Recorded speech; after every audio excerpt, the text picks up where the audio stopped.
Le silence de la nuit a été brisé par des sirènes.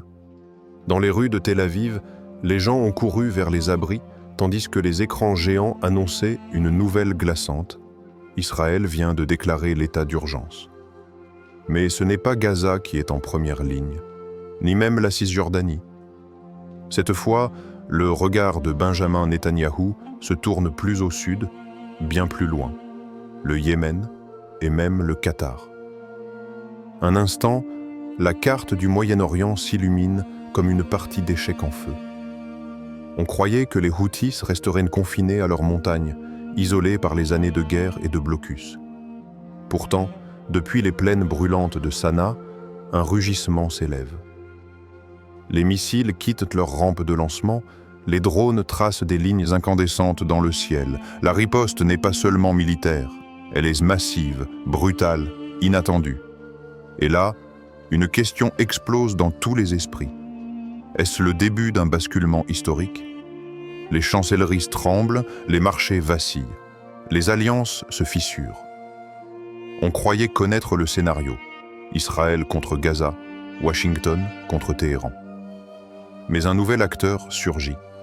Et ce n'est pas un figurant. C'est une force qui défie le silence imposé, qui brise la logique habituelle. Le Qatar, cible indirecte de cette escalade, voit son rôle remis en cause. Ce petit émirat, refuge diplomatique et base militaire américaine, se retrouve soudain au centre du cyclone. Une gifle stratégique qui interroge « Pourquoi maintenant? Pourquoi lui ?» Et dans ce fracas, une vérité se dessine. Ce n'est pas seulement une guerre de frontières, c'est une guerre de récits, de perceptions, de croyances. Le monde retient son souffle. La question n'est plus si l'embrasement se produira, mais où il frappera en premier. Le choc initial, le ciel du Moyen-Orient s'embrase. Alors que les caméras du monde restaient fixées sur Gaza, un grondement lointain s'est élevé depuis les montagnes poussiéreuses du Yémen. Au début, ce n'était qu'un écho confus, une rumeur à peine croyable. Mais en quelques heures, la rumeur s'est transformée en déflagration. La contre-offensive houthiste venait de commencer. Les drones s'élancent comme des essaims de guêpes mécaniques, glissant dans la nuit avec un vrombissement inquiétant. Les missiles fendent l'air et illuminent les ténèbres de leurs traînées ardentes. Dans les écrans de contrôle, les cartes se couvrent de points rouges. Les cibles sont multiples, précises, calculées.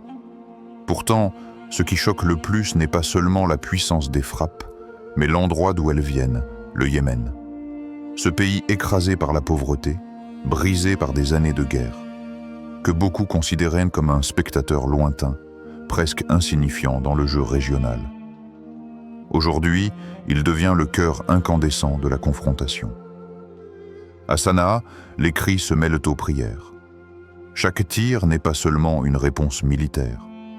Il est vécu comme un cri de dignité, un refus d'être réduit au silence. Les images circulent, les rumeurs enflent, et déjà, une certitude se répand. Le Yémen n'est plus à la périphérie. Il est au centre. Dans ce fracas, une impression s'installe. La guerre n'obéit plus aux anciens scénarios. Ce qui devait rester une escarmouche devient un séisme stratégique. Et derrière chaque explosion résonne une question invisible. Combien d'autres nations, combien d'autres peuples se réveilleront à leur tour? Le choc est total, et ce n'est que le commencement. L'élément dérangeant. Parmi toutes les cibles possibles, un nom revient, inattendu, presque absurde pour certains. Le Qatar, un territoire minuscule, une péninsule qui semble flotter dans le Golfe comme une île de sable et d'acier. Officiellement, Doha joue le rôle de médiateur fragile, un pont entre l'Occident et le monde arabe. Mais derrière les façades de verre de ces gratte-ciel et les lumières de ces stades flamboyants, se cache une réalité qui dérange. Pourquoi Tel Aviv braque-t-il ses projecteurs sur ce petit État? La réponse n'est pas simple.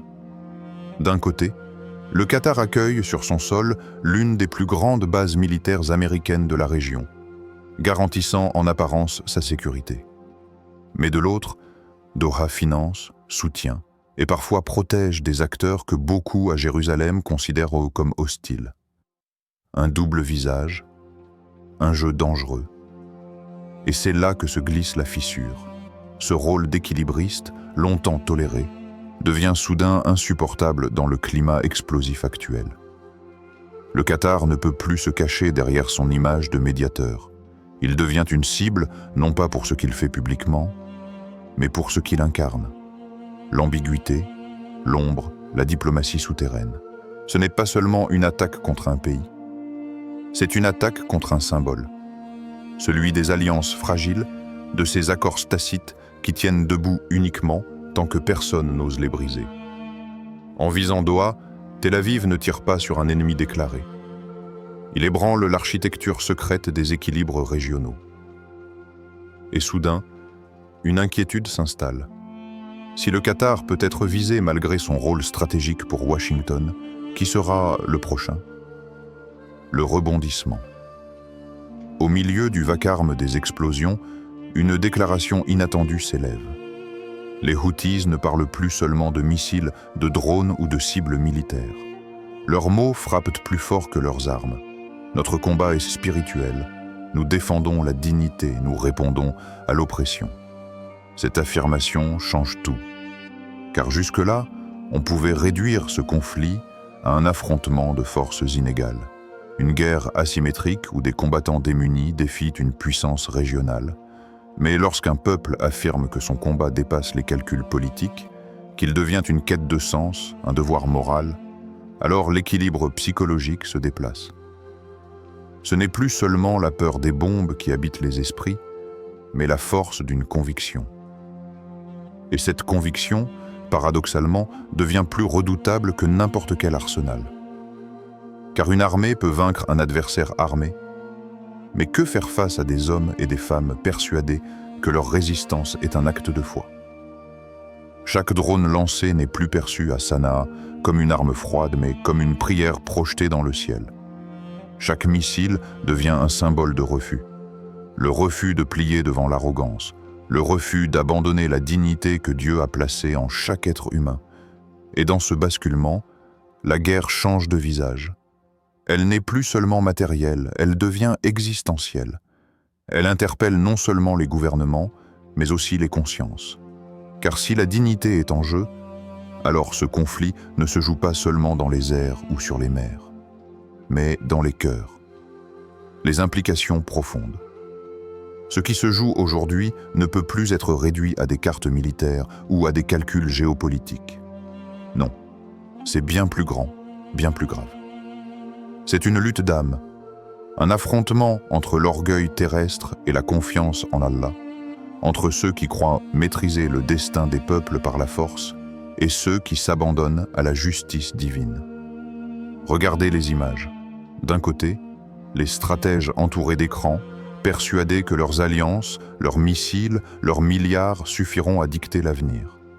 De l'autre, des combattants pieds nus, priant avant de lancer leurs drones, convaincus que la victoire ne vient pas des hommes, mais de celui qui domine les cieux et la terre. Chaque explosion devient alors un rappel, chaque riposte, un signe. Comme si Allah nous montrait que, malgré la puissance apparente des empires, rien n'échappe à sa volonté.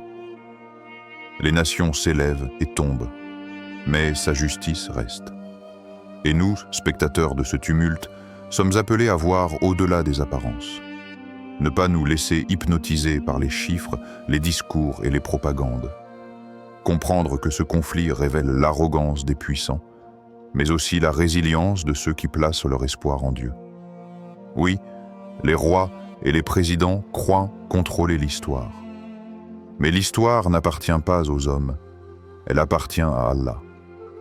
Et chaque bataille, chaque lueur dans le ciel nocturne, nous rappelle que la vraie question n'est pas qui possède les armes les plus sophistiquées, mais qui garde son âme intacte. Les flammes déchirent le ciel, les sirènes hurlent et les cartes militaires se couvrent de points rouges. Mais dans ce vacarme assourdissant, une autre question surgit, plus silencieuse, plus implacable. Et si ce chaos n'était pas seulement une guerre des hommes? Et si derrière les missiles et les drones, ce que nous voyons n'était qu'un reflet de nous-mêmes, un miroir tendu à nos âmes? Chaque bombe qui tombe, chaque cri qui retentit, nous renvoie à une vérité que nous préférons souvent oublier. Notre fragilité, notre dépendance, notre oubli de celui qui tient le monde entre ses mains.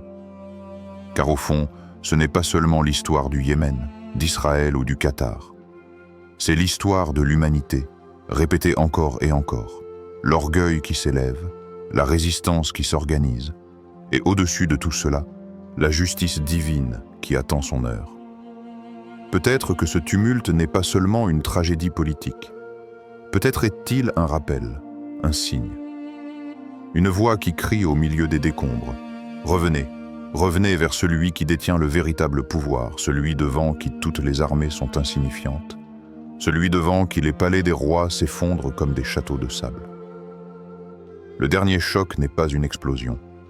Le dernier choc, c'est la révélation que ce monde, avec toute sa violence et ses illusions, n'a jamais été entre nos mains. Conclusion impactante. Les bombes peuvent secouer la terre. Les sirènes peuvent couvrir nos oreilles. Les écrans peuvent inonder nos yeux d'images terrifiantes. Mais il est un lieu que ni les missiles ni les armées ne peuvent atteindre, nos cœurs. Et c'est là que réside le véritable enjeu. Car si la terre tremble, c'est peut-être pour que nos âmes se réveillent. Le tumulte du monde n'est pas une distraction. Il n'est pas un simple bruit de fond dans l'actualité. Il est un rappel, un signe qui nous pousse à nous interroger. Qu'avons-nous fait de notre foi? Avons-nous laissé les illusions du pouvoir et du confort nous détourner de l'essentiel? Les nations se succèdent, les empires tombent, les drapeaux changent, mais la justice divine, elle, demeure. Éternelle, implacable, parfaite. Là où les dirigeants brandissent leurs armes, Allah brandit ses signes. Là où les hommes imposent leur domination, Allah rappelle sa souveraineté absolue. Alors, face à cette tempête mondiale, la vraie question n'est pas « qui gagnera la guerre ?» Car même la plus grande des victoires terrestres finit par s'effacer dans le sable du temps. La vraie question est plus intime, plus tranchante, plus urgente. Sommes-nous prêts à répondre à l'appel d'Allah dans nos propres vies? Car peut-être que le dernier front de cette guerre n'est pas au Yémen, ni à Gaza, ni à Tel Aviv. Peut-être qu'il est en toi, en moi, dans ce combat silencieux entre la négligence et le souvenir d'Allah. Et ce front-là, chacun de nous devra y faire face.